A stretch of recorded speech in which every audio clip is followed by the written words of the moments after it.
밧줄이 목을 조여오는 순간 나는 갈릴리를 떠올렸다. 처음 그분을 본 날, 그의 갈릴리 호숫가는 이른 봄이었다. 바람이 차가웠다. 호수 위로 물 한 개가 거치고 있었다. 내가 가로제서 올라온 지 사흘째 되는 날이었다. 낯선 땅이었다. 갈릴리 사람들은 말투가 달랐고 음식이 달랐고 나를 바라보는 눈빛도 달랐다. 유대 남쪽에서 온 나그네. 그것이 내가 그곳에서 가진 이름이었다. 그분 이야기는 가로제서도 들었다. 나사렛 출신의 랍비. 병자를 고친다고 했다. 귀신을 쫓는다고 했다. 군중이 몰린다고 했다. 나는 그 소문을 들으며 생각했다. 한번 봐야겠다고. 소문만으로는 알 수 없으니까. 군중이 호숫가에 모여 있었다. 나는 그 가장자리에 섰다. 키가 작아서 앞이 잘 보이지 않았다. 사람들 사이로 비집고 들어가 자리를 잡았다. 그분이 보였다. 평범한 외모였다. 화려하지 않았다. 특별히 크지도 않았다. 옷도 수수했다. 내가 상상하던 모습이 아니었다. 나는 잠깐 실망했다. 그런데 그분이 말씀하기 시작하셨다. 목소리가 달랐다. 크지 않았는데 멀리까지 닿았다. 군중이 조용해졌다. 바람 소리가 들릴 만큼. 그분이 말씀하셨다. 심령이 가난한 자는 복이 있나니, 애통하는 자는 복이 있나니, 온유한 자는 복이 있나니. 나는 그 말씀을 들으며 가슴이 이상해지는 것을 느꼈다.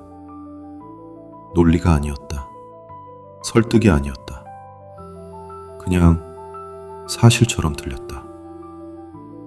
이 세상이 원래 그렇게 생겼다는 것을 누군가 처음으로 말해주는 것처럼. 군중이 웅성거렸다. 나는 앞으로 더 들어갔다.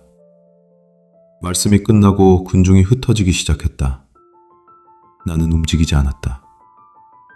그분을 더 가까이서 보고 싶었다. 그분이 사람들과 이야기를 나누셨다. 손을 잡으셨다. 어깨를 두드리셨다. 아이를 안으셨다. 그러다 그분이 나를 보셨다.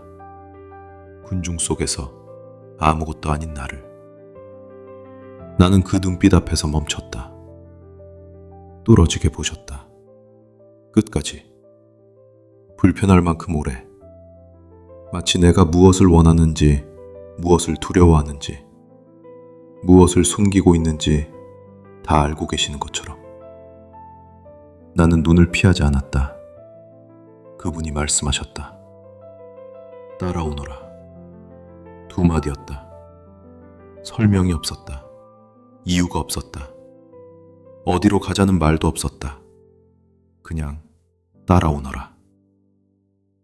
나는 따랐다. 망설이지 않았다. 가로재 두고 온 것들을 생각하지 않았다. 발이 먼저 움직였다. 나는 그것이 이상하다고 생각하면서도 멈추지 않았다. 그분을 따르면서 나는 보았다. 병자가 일어섰다. 맹인이 눈을 떴다.